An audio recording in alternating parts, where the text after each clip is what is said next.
انتوا على قلبكم قد كده اهو. انت بتقولي يا ست بتبرطمي تقولي ايه؟ انا سامعك وانا ماشي، بتقولي ايه؟ ما بقولش حاجه يا استاذ، بقول لك ربنا يرضيك ساعدنا، ساعد الايتام الغلابه ده هم. هي المساعده بالعافيه؟ معناش راجل يساعدنا ولا يصرف عليه. وبعدين ايه العيال دي خطفاهم دول ولا جايباهم منين؟ مش عيالك دول اكيد. عيالي والله يا اخويا، والله عيالي سرقهم. ايه حرام عليك، انت هتلبسني نصيبه. عيالي مش شبهي. ايه ده ومعاك موبايل كمان؟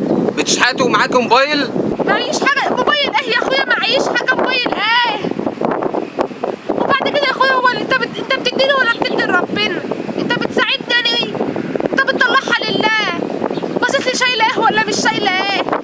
استغفر الله العظيم يا رب. انتوا ربنا بقى شويه، انتوا بتاخدوا من قوت الغلابه وعلى قلبكم قد كده ومحوشين فلوس. ايه ارحموا. امارات ايه وبيوت ايه يا استاذ؟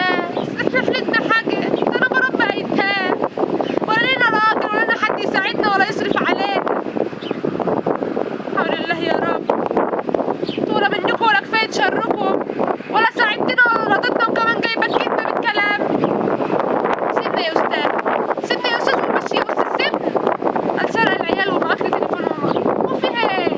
الناس بقى مالها الايام دي؟ عايزة اروح المام. انت يا لو سمحتك قلت كده تاني.